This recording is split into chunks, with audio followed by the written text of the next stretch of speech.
أعوذ بالله من الشيطان الرجيم بسم الله الرحمن الرحيم السلام عليكم ورحمة الله وبركاته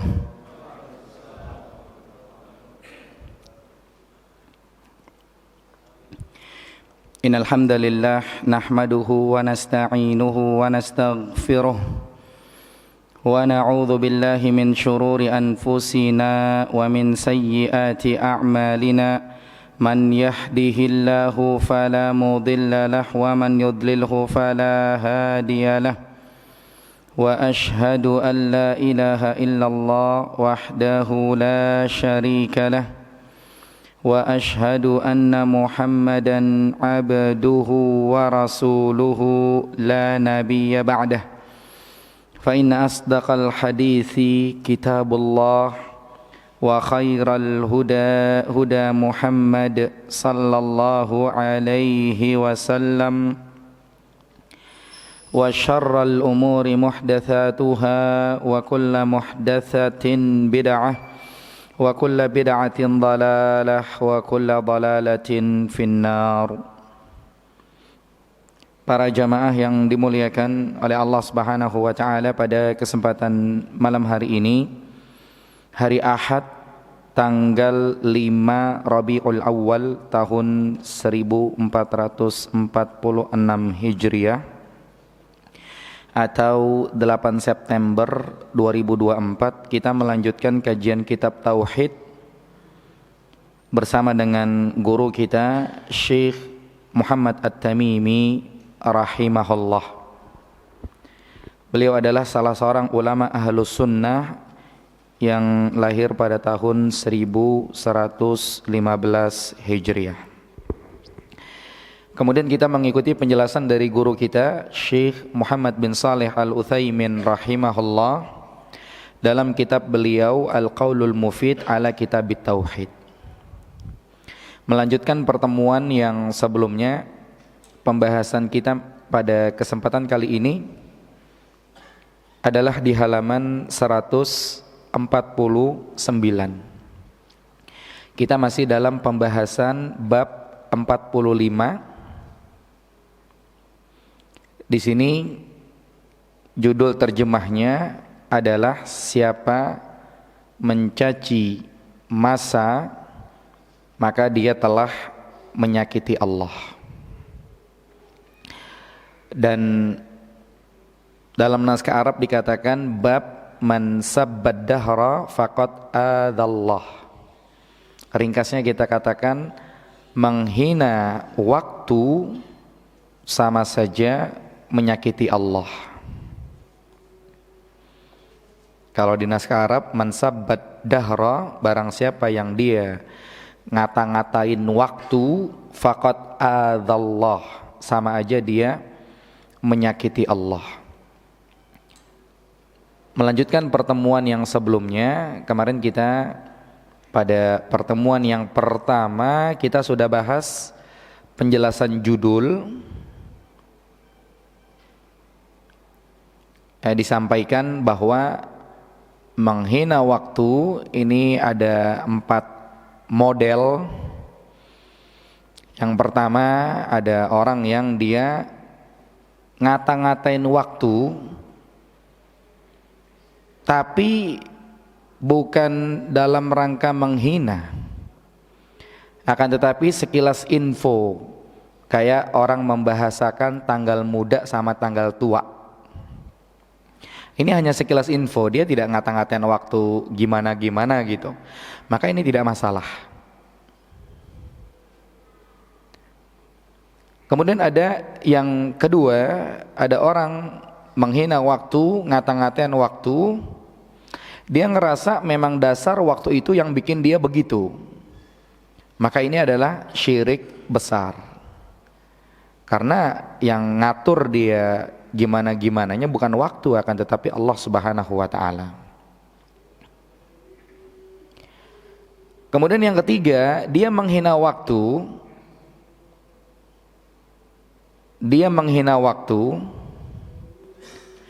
tapi dia meyakini bahwa yang ngatur itu memang Allah, cuman dia ngomong aja gitu. Misalkannya Contoh, mungkin tukang es ya, lagi hujan mulu, akhirnya dia ngoceh-ngoceh aja, hujan mulu es kagak laku gitu. Dia ngata-ngatain musim hujan gitu kan. Mungkin dia nggak niat ngata-ngatain Allah, tapi itu yang dibahas. Sama aja ngatain Allah.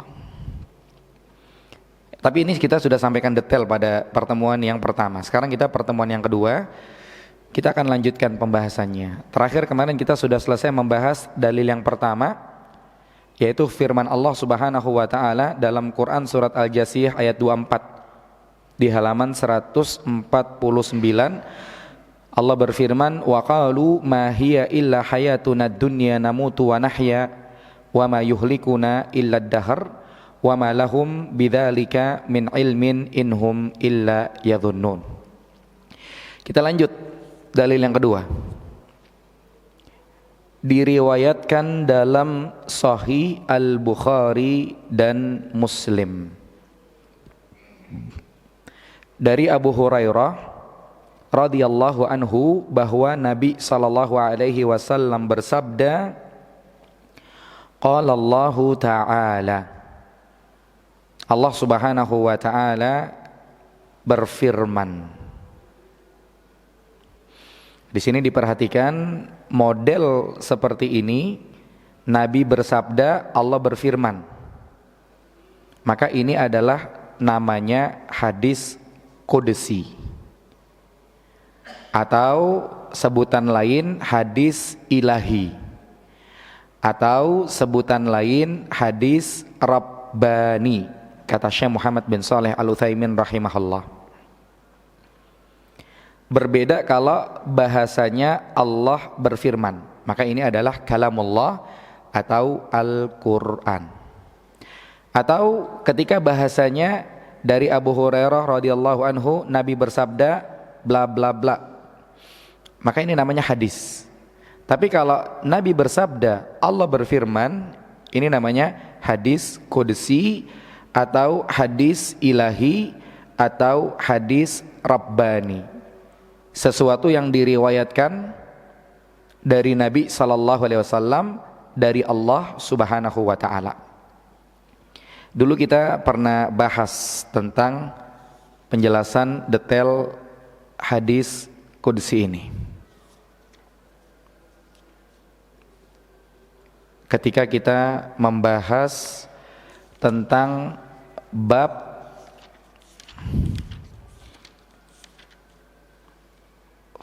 fadlu tauhid wa ma yukaffiru minaz zunub, tentang fadilah tauhid dan dosa-dosa apa saja yang diampuni gara-gara tauhid.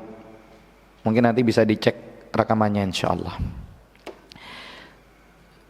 Kemudian kita perhatikan disebutkan qala Allahu ta'ala, Allah ta'ala berfirman. Perhatikan kata-kata ta'ala. Ta'ala ini dalam bahasa Arab berasal dari kata-kata al-uluwu, artinya maha tinggi. Atau dalam ungkapan yang lain sering kita dengar jalla wa'ala. Kalau di sini qala Allahu ta'ala. Artinya apa? Maha tinggi di sini artinya Allah Subhanahu wa taala terbebas dari segala kekurangan. Allah Subhanahu wa taala secara zat maha tinggi. Kemudian Allah Subhanahu wa taala secara sifat maha tinggi. Makanya yang benar berdasarkan dalil, Allah ada di langit. Kenapa? Karena kalau dikatakan Allah ada di mana-mana, maha tingginya nggak dapat. Kemudian berdasarkan dalil, Allah bersemayam di atas arsy. Karena kalau dikatakan Allah bersemayam di atas arsy, artinya adalah istaula seperti mereka bilang begitu, maka maha tingginya juga nggak dapat.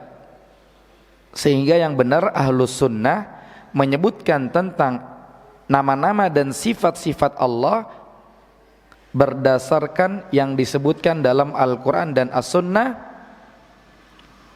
tanpa dirobah, tanpa ditakwil, tanpa diselewengkan, tanpa diingkari. Dan kata-kata ta'ala ini lebih afdol daripada kata-kata ala saja. Kalau ta'ala maha tinggi, tapi kalau Allahu ala, itu Allah tinggi, mahanya nggak kena. Sehingga kalau dikatakan ta'ala, maha tingginya dapat, maha sucinya dapat. Maha tinggi dan maha suci dari yang disebutkan oleh orang-orang yang menyelewengkan tentang asma dan sifat Allah. Allah maha tinggi dari itu semuanya.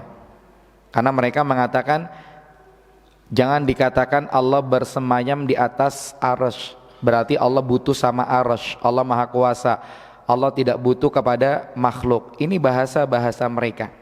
Sebetulnya itu sudah terbantahkan dengan kata-kata ta'ala, karena yang mereka kira itu semuanya tidak benar. Mereka mengatakan Allah ada di mana-mana, itu sebetulnya sudah terbantahkan dengan kata-kata Allah ta'ala, Allah maha tinggi. Tidak benar kata-kata Allah ada di mana-mana. Cuman kalau maksudnya Allah ada di mana-mana, artinya ilmu Allah itu kemana-mana, taunya Allah kemana-mana, di mana-mana aja Allah tahu, siapa-siapa Allah tahu, dan seterusnya. Mungkin oke-oke aja, tidak masalah, tapi tetap yang sebaiknya jangan dikatakan demikian. Kenapa? Karena ada paham-paham yang nggak benar dengan kalimat itu. Jadi kita jangan berkata-kata demikian, biar kata-kata kita tidak dimanfaatkan dengan orang-orang yang pahamnya seperti itu, atau dengan orang-orang yang pahamnya berbeda. Kemudian lanjutannya dikatakan yu'dhini ibnu Adam. Qala Allah Ta'ala, Allah berfirman, Nabi bersabda, Allah berfirman. Ini namanya hadis qudsi. Allah berfirman, bilangnya apa? Yu'dhini ibnu Adam. Anak Adam menyakiti aku. Anak Adam menyakiti Allah. Allah yang bilang di sini ya. Anak Adam telah menyakiti aku. Apa maksudnya? Maksudnya adalah kata Syekh Muhammad bin Shalih Al-Utsaimin rahimahullah, anak Adam berhasil menyakiti Allah. Dan pemahaman Ahlus Sunnah tentang ini, Allah itu tersakiti itu benar adanya, dan kita sebagai Ahlus Sunnah harus percaya itu. Kenapa? Karena Allah sendiri yang menetapkan itu. Allah sendiri yang bilang anak Adam menyakiti aku dalam hadis ini. Maka kita tidak lebih tahu tentang Allah daripada Allah. Allah yang bilang, ya kita aja begitu. Allah yang bilang anak Adam menyakiti aku, berarti ini fakta, ini kejadian, ini nyata. Cuman pemahamannya harus tepat, pemahamannya harus benar. Maksudnya apa? Maksudnya yang pertama seperti yang dibilang, Allah disakiti sama anak Adam. Kemudian yang kedua, di sini anak Adam telah menyakiti Allah, itu tidak sama dengan anak Adam menyakiti anak Adam. Berbeda. Kenapa berbeda? Karena di dalam Al-Quran surat Asy-Syura ayat 11 Allah berfirman, laisa kamislihi syai'un. Allah tidak sama dengan sesuatu apapun. Jadi ketika dikatakan anak Adam telah menyakiti Allah, loh kok bisa anak Adam menyakiti Allah? Berarti misalkannya kita menyakiti si fulan, oh berarti Allah sama aja kayak makhluk dong. Pemahamannya tidak seperti itu. Kenapa? Karena Allah bilang dalam Quran surat Asy-Syura ayat 11, laisa kamitslihi syai'un. Allah tidak sama dengan sesuatu apapun. Wa huwas samiul basir, dan Allah Maha melihat, Allah Maha mendengar. Pertanyaannya, makhluk melihat atau tidak? Jawabannya makhluk melihat. Kemudian yang kedua, makhluk mendengar atau tidak? Jawabannya makhluk mendengar. Akan tetapi di sini Allah mengatakan Allah juga melihat, Allah juga mendengar. Berarti Allah sama dong dengan makhluk? Tidak. Kenapa? Karena depannya Allah udah bilang duluan, laisa kamitslihi syai'un. Allah tidak sama dengan sesuatu apapun. Tapi Allah tetap bilang Allah mendengar dan melihat.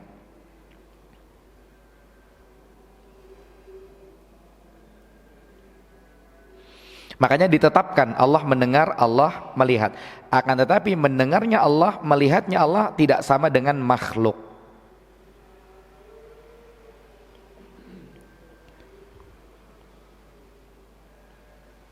Dan ingat, setiap yang Allah sebutkan tentang dirinya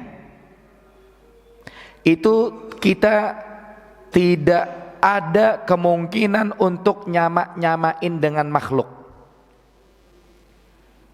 Kita dengar Allah kedua tangannya terbuka. Kita dengar dalam hadis ketika neraka minta jatah, Allah memasukkan kakinya. Ini semuanya tentang Allah. Maka kalau kita dengar seperti itu, tidak boleh kita menyerupakan Allah dengan makhluk.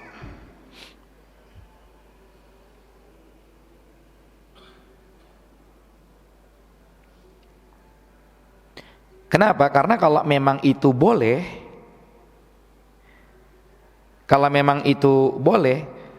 berarti model-model yang lain, bentuk-bentuk kekufuran yang kita gitukan, berarti boleh juga. Ini tidak boleh. Jadi kalau dengar tentang Allah, Allah itu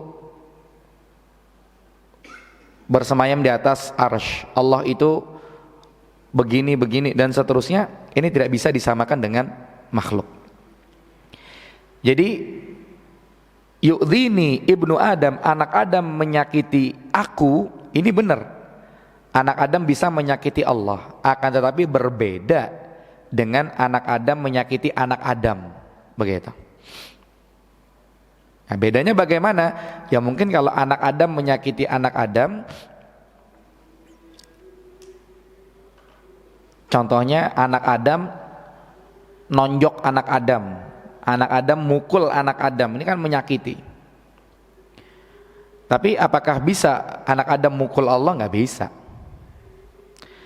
Kemudian misalkannya anak Adam dia sudah bikin tulisannya diharapkan menjaga kebersihan. Kemudian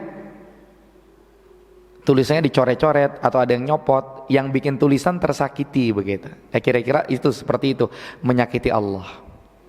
Ya, ketika anak Adam bermaksiat, ketika anak Adam dia tidak menjalankan kewajiban, Allah tersakiti dengan itu, begitu. Seperti itulah gambarannya. Bahasanya walillahil mathalul a'la. Untuk Allah ada perumpamaan yang lebih lagi. Ini hanya dalam rangka bahasa pendekatan saja. Dan di sini dikatakan ibnu Adam, anak Adam. Penjelasannya, anak Adam ini masuk kategori laki perempuan semuanya, hitungannya adalah anak Adam. Kenapa? Karena bahasanya Nabi Adam itu adalah Abul Bashar, bapaknya manusia.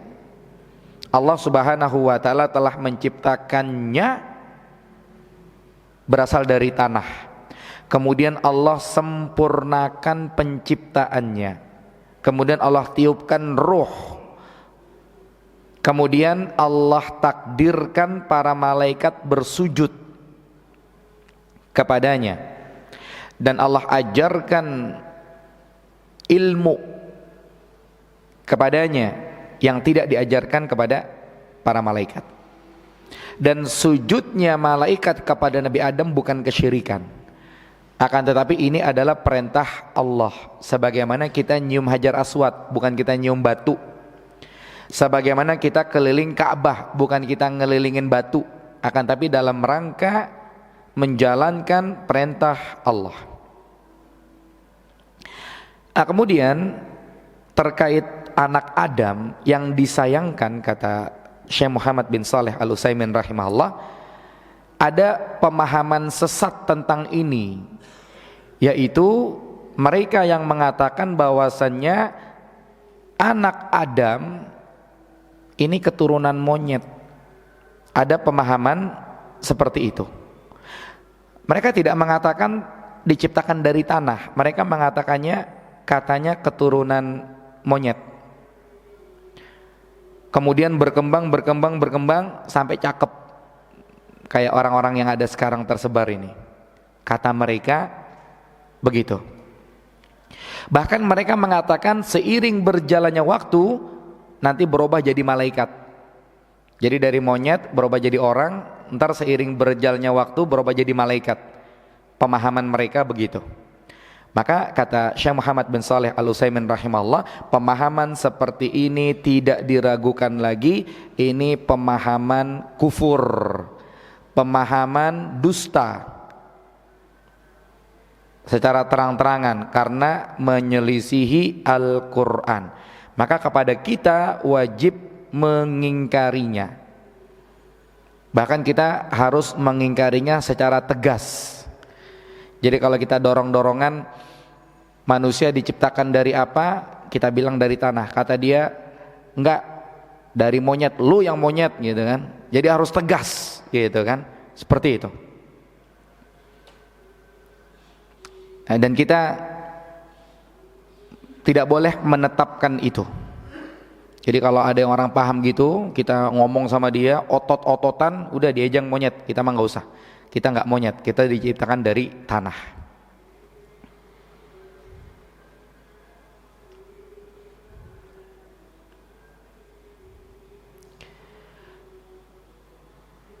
Kemudian ada ungkapan yang lain yang mirip-mirip dengan ini. Jadi ungkapannya adalah pemikiran Islam, katanya, pemikiran Islami. Ini juga kurang tepat. Ini tambahan dari Syekh Muhammad bin Shalih Al-Utsaimin rahimahullah. Karena kalau dikatakan pemikiran Islami, seakan-akan itu pemikiran yang bisa dibantah. Ini berbahaya. Ini namanya ghazwul fikri, perang pemikiran. Jadi ketika diskusi, itu mah pemikiran Islam gitu. Seakan-akan pemikiran bisa dibantah. Ini tidak benar. Jadi ini adalah syariat Allah, bukan pemikiran orang. Itu yang benar. Ini hanya tambahan saja dari Asy-Syaikh rahimahullah. Kemudian berikutnya, qala Allah Ta'ala yu'dhini ibnu Adam. Allah berfirman, anak Adam telah menyakiti aku.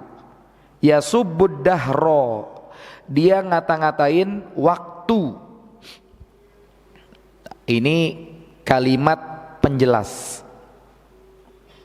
Anak Adam menyakiti aku, kata Allah. Anak Adam menyakiti Allah. Maksudnya apa? Maksudnya dengan dia ngata-ngatain waktu, dia mencaci maki waktu, maka naudzubillah itu sama saja dia menyakiti Allah. Dan tentang ngata-ngatain waktu tadi sudah disampaikan ya, ada 3 model. Yang pertama cuman sekilas info, orang membahasakan tanggal tua, tanggal muda, nggak apa-apa insyaallah, karena dia nggak ada niat ngata-ngatain waktu gimana gitu, nggak ada. Cuman sekilas info saja. Kemudian yang kedua, dia ngata-ngatain waktu beneran, dia ngata-ngatain waktu seakan-akan waktu yang bikin dia begitu gitu. Ini tidak benar, ini syirik besar, karena yang menakdirkan dia seperti itu adalah Allah. Kemudian yang ketiga, dia ngata-ngatain waktu, dia tahu yang ngatur adalah Allah, cuma dikata-katain waktu dan beneran dia ngata-ngatain waktu. Ini yang dimaksudkan dalam hadis. Ngata-ngatain waktu sama aja dia telah menyakiti Allah. Kemudian lanjutnya dikatakan wa anad dahru, dan aku adalah waktu, kata Allah. Cuman maksudnya adalah aku adalah yang mengatur waktu. Kalau dia ngata-ngatain waktu, sama aja ngata-ngatain yang telah mengatur waktu, yaitu Allah Subhanahu wa taala. Dalam Quran surat Al-Imran ayat 140, Allah berfirman, "Watilkal ayyamu nudawiluha bainan nas." Watilkal ayyam, demikianlah hari-hari. Nudawiluha bainan nas, kami jadikan silih berganti di tengah-tengah manusia. Menunjukkan Allah yang telah mengatur waktu. Kadang orang di atas, kadang orang di bawah.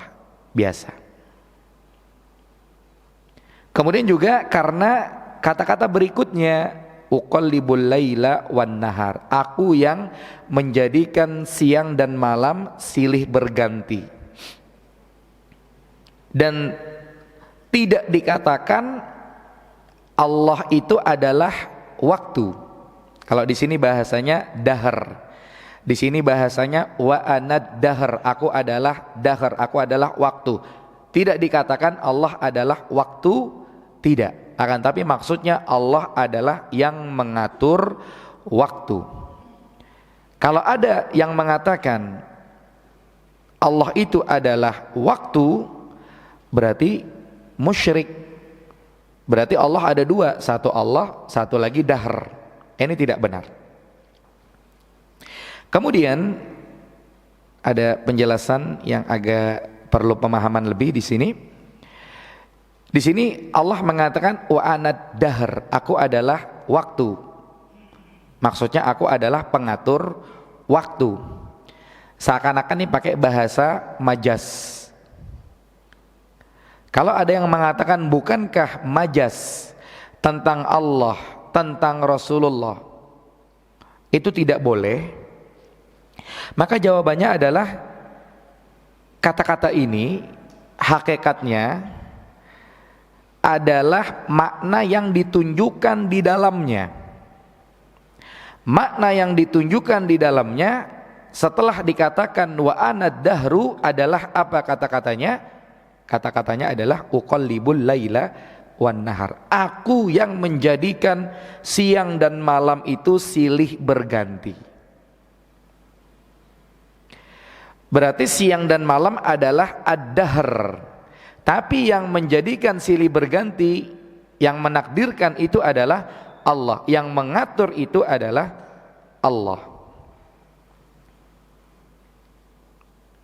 Dan akal sehat itu tidak mungkin dia menjadikan waktu itu sebagai Tuhan. Makanya dari sini ketahuan kesalahan mereka yang mengatakan di antara nama-nama Allah adalah Ad-Dahr. Tidak benar. Di antara nama-nama Allah adalah Ar-Rahman, Ar-Rahim, Al-Malik, Al-Quddus dan seterusnya, benar. Tapi kalau dikatakan di antara nama-nama Allah adalah Ad-Dahr. Kenapa? Karena dalam hadis ini Allah mengatakan wa anad dahr, aku adalah waktu. Tidak benar. Karena yang dimaksud itu adalah uqallibul laila wan nahar. Allah yang mengatur waktu. Jadi Allah bukan waktu, Allah bukan Ad-Dahr. Ada tidak yang berkata demikian? Ada. Disampaikan oleh Syekh Muhammad bin Shalih Al-Utsaimin rahimahullah, di antaranya adalah Ibnu Hazm rahimahullah. Padahal Ibnu Hazm di kelasnya dia adalah ulama. Cuman untuk poin ini dia ada kesalahan. Dia mengatakan innad dahra min asma'illah. Dia bilang ad-dahr termasuk nama-nama Allah. Kenapa? Karena ini Allah bilang dalam hadis ini wa anad dahr, aku adalah dahr. Ini tidak benar. Ini lalai dari yang dimaksudkan dalam hadis. Karena yang dimaksudkan dalam hadis ada kata-kata setelahnya, uqallibul laila wan nahar, aku yang menjadikan siang dan malam itu silih berganti.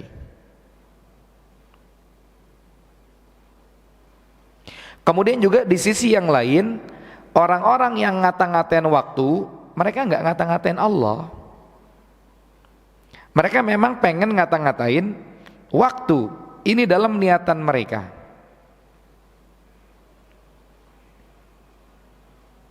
Kemudian di sisi yang lain juga, nama-nama Allah itu yang kita tahu husna, asmaul husna. Sementara kalau dikatakan di antara nama-nama Allah adalah ad-dahr, waktu, maka husnanya nggak dapat. Tapi kalau Ar-Rahman husna, Ar-Rahim husna, Al-Malik, Al-Quddus, As-Salam dan husna. Cuman kalau ad-dahr husnanya nggak dapat. Karena nama-nama Allah semuanya adalah husna.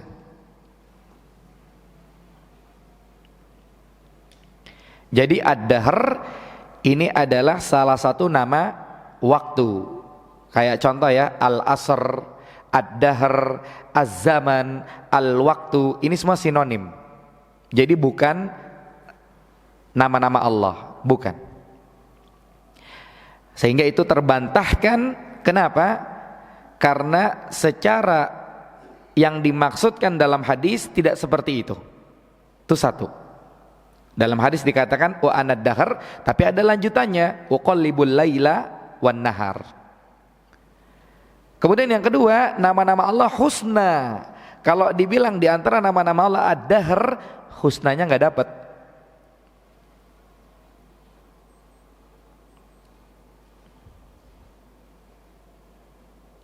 Nah, itu keterangan. Ya, mudah-mudahan tidak bingung ya. Kemudian yang berikutnya uqallibul laila wan nahar. Aku menjadikan malam, siang dan malam silih berganti. Dilanjutkan setelah adzan insyaallah. Tafadhal muazzin. Baik, bismillah. Penjelasan hadis di halaman 149, dalil yang kedua. Diriwayatkan dalam Sahih Al-Bukhari dan Muslim dari Abu Hurairah radhiyallahu anhu bahwa Nabi SAW bersabda, qala Allah Ta'ala, Allah Ta'ala berfirman, yu'dhini ibnu Adam, anak Adam telah menyakiti aku, kata Allah. Yasubbud dahr, gara-garanya dia ngata-ngatain waktu.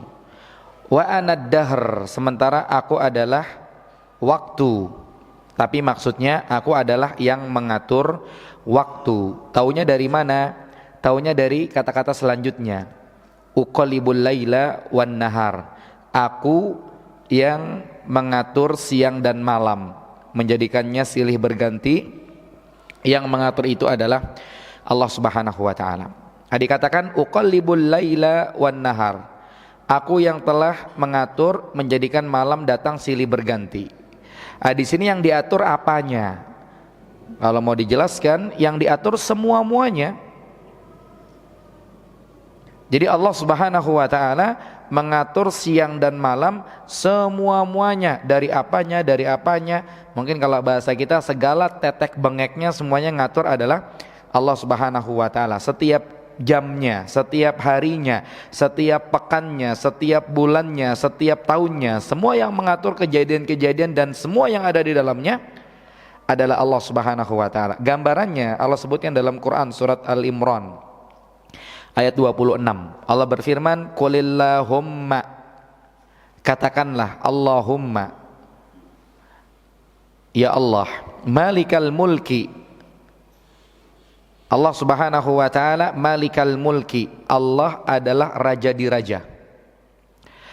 Tu'til mulka man tasha, Allah memberikan kerajaan kepada orang-orang yang dikehendaki. Wa tanzi'ul mulka mimman tasha, Allah mengambil kerajaan dari orang-orang yang dikehendaki. Kadang orang di atas, kadang orang di bawah. Wa tu'izzu man tasha, Allah muliakan orang-orang yang dikehendaki. Wa tudhillu man tasha, Allah menghinakan orang-orang yang dikehendaki. Kadang orang di atas, kadang orang di bawah. Yang ngatur semua adalah Allah. Biyadikal khair, di tanganmu lah ya Allah semua kebaikan. Innaka ala kulli syai'in qadir, sesungguhnya engkau maha kuasa atas segala sesuatu. Dan ini jelas. Kadang orang di atas, kadang orang di bawah, semuanya yang ngatur adalah Allah Subhanahu wa taala. Dan ini pasti ada hikmahnya. Kadang-kadang kita tahu, kadang-kadang kita nggak tahu. Semua pasti ada hikmahnya. Dan hikmah Allah ini sangat istimewa, sangat luar biasa. Kadang-kadang kita nyampe, kadang-kadang kita nggak nyampe.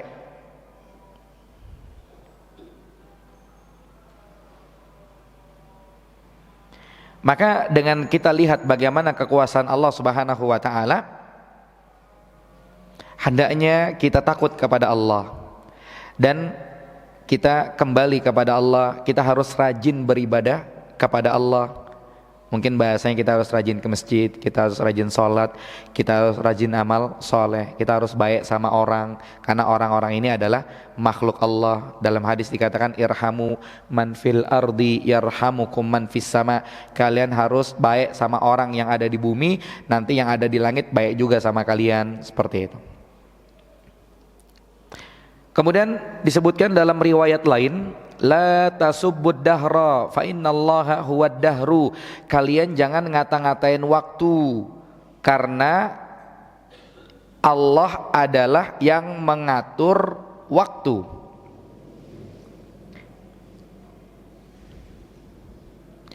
Ya, fa innallaha huwad dahru. Allah yang mengatur waktu. Seperti ini bahasanya oke lah.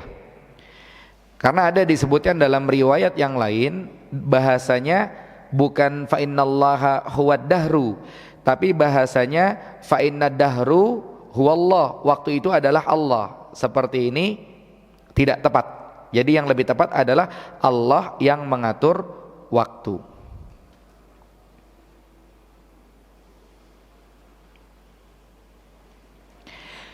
Kemudian yang terakhir kita lihat di halaman 150.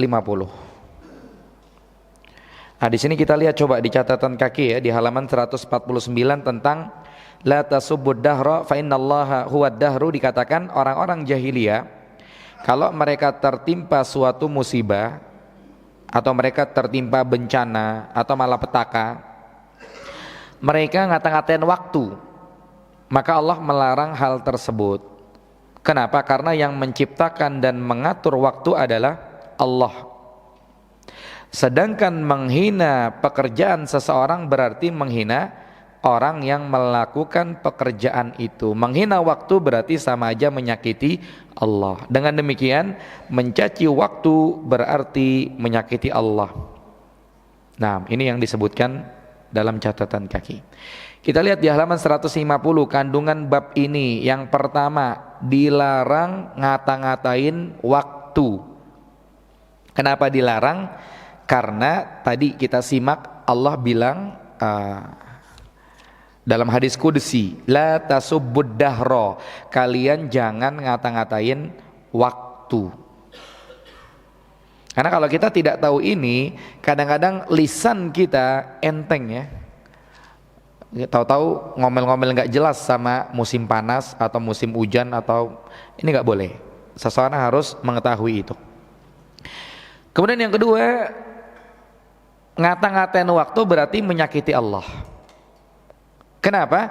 Karena tadi disebutkan yu'zini ibnu Adam, anak Adam menyakiti aku. Gara-garanya apa? Ya subbud dahar, dia ngata-ngatain waktu. Berarti ngata-ngatain waktu sama aja menyakiti Allah. Kemudian yang ketiga, ya perlu diperhatikan sabda Nabi sallallahu alaihi wasallam, fa innallaha huwad dahru. Ya, sesungguhnya Allah Subhanahu wa taala yang telah mengatur waktu. Nah, di sini kalau kita perhatikan dalam-dalam, maknanya adalah bukan Allah itu adalah waktu, waktu itu adalah Allah, bukan. Akan tetapi maknanya adalah Allah yang mengatur waktu. Kemudian yang keempat,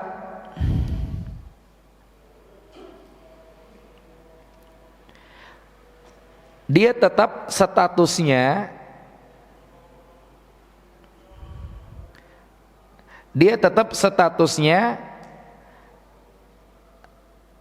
menyakiti Allah walaupun dia tidak bermaksud demikian.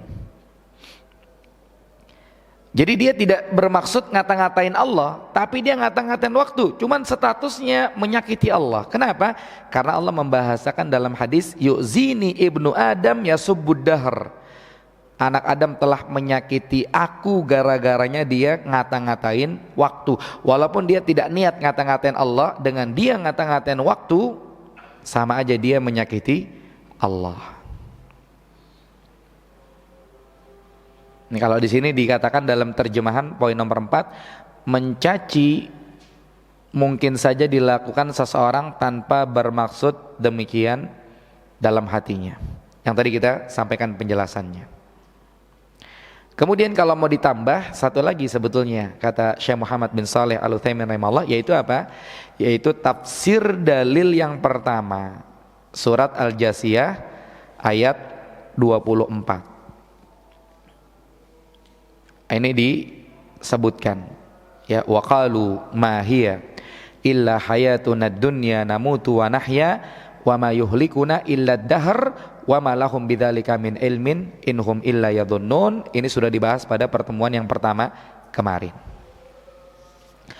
Baik, wallahu alam, ini pembahasan bab 45. Ya, mudah-mudahan pembahasan bermanfaat, yang benar datang dari Allah Subhanahu wa taala, yang salah dari saya pribadi. Kemudian lihat bab 46. Nah, sebelumnya ada yang mau tanya langsung tidak? Tidak ada kayaknya ya. Nah, tafadhal. Assalamualaikum warahmatullahi wabarakatuh.